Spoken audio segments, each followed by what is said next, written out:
most famous physical therapist on the internet.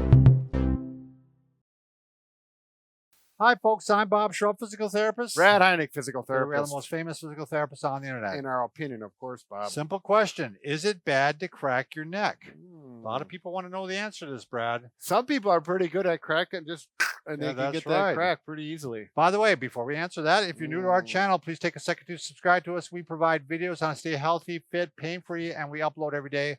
Also, you're going to want to join us on either our website or our social media channels, because we're always giving something away, and we're giving away something really cool right now. bobandbrad.com, go to the giveaway section, or go to Facebook, Bob and Brad. It's on our other ones too, but it's just a little more harder to find. Oh, okay. So we're giving away this is a sit-to-stand desk, basically. It's by VARIDESK. It's the Pro Plus 36, and this is the #1 company in this area of stand-up desks. They have electric ones, they have manual ones. Yeah, they have. It's commercial duty, really made for well the professional. made, yes. And this one in particular that we're giving away actually has 11 different settings. So you can see I'm working my way up here, and each one holds. I don't know what. Do you remember the weight that it'll hold? Do you remember 25, 35 pounds or something like that? Okay. We're not sure. It's going to be enough. It's going to be enough to hold your computers and stuff. You couldn't lay on it, but so anyway, nice device. We're going to give away one of those. Just sign up. We just need your email and your name, and we'll be in like Flynn. There you go. Okay. So we're done with that part, Bob? Yeah, we're done with that part. Okay, neck cracking of the neck. Is it good? Is it bad? Short answer, possibly. So we're not going to give you a definitive answer. There's 3 reasons. One, there's a very small chance of damaging arteries. A lot of arteries in here, and it could actually cause a stroke. Actually, there's 2 specific arteries that go right in the spine itself, vertebral arteries. They go up to the circle of Willis, which feeds the brain, and if you interrupt those 2 arteries, it's going to be a problem. Right, and you could actually cause a clot that could go up and cause a stroke. Now, what are the odds of that? And one, depending on different studies, 1 in 1 or 2 million people. Also, I've read as low as 1 in 400,000. Still very low. Very low. And I'm sure the odds are a lot higher as you get older. Wouldn't you assume that, Brad? Right. Now, to say that this is not something we haven't seen, Brad actually saw a case like this. Right. There was a person in a skilled nursing facility. He was there long-term as a result of his neck being manipulated, and it caused a stroke. Okay, so it's not and I saw a study that had studied 37 different people that it had happened to. So sure, it's not a non-factor, but it's very, very small risk. The other thing I've seen some people say, and this is chiropractors, and because they don't want you doing it on your own, right? That you could stretch out ligaments of the neck. Ligaments hold bone to bone, right? And if you stretch them out, you're going to affect kind of the stability of your neck. I think this is less likely. I mean, I imagine maybe you could. You know how hard it is to stretch ligaments, but right. I think over time, if you're doing it repetitively, day after to the day, same ligament, right, then I could see it possibly happen. So, and number 3, if you're cracking your neck for pain relief, a lot of people, sure, you could actually make things worse, especially like if you have a disc problem in your neck, right. And you could actually make that disc problem worse by cracking it. Right. So, as a matter of fact, I know there's the chiropractors are very good at manipulating cracking the neck. If there's a disc problem, oftentimes they won't do it. They won't. Yeah. Same with the low back as well. And that's a reason again why it's probably a lot more dangerous to try to crack your own neck rather than have a chiro do it. Right.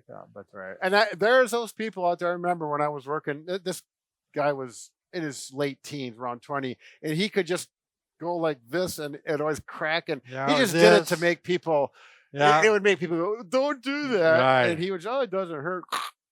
So if you want to try to break that habit, we can show you just a couple stretches to do, and sometimes that'll relieve that desire to have to crack your neck. And they're good stretches regardless. They're good for the neck and good for pain. So one of them, we're just going to show you 2. One of them is just stretching into extension, the cervical spine. And usually when we start this, a lot of times we first do a chin tuck. I'll show you from the back side. Chin tuck. And then we take it back like this. And a lot of times it's good if you're leaning up against the chair like this, chin tuck. And then you're going to work on leaning back and stretching it that way. Now, Brad, do you want to show the variation with using your hands? Right. Now, again, if you're going to do this, when you start going back, if it's painful, you don't want to do it. You have some, and you're probably having some pain in your neck or possibly headaches. So don't do it if it's painful. It should feel like a nice, relaxing, good, like, oh, that feels good type of stretch. But if you take your hands and you just grasp right here on the low neck, and then you offer support and do the stretch back like this. Oh, that actually does feel good.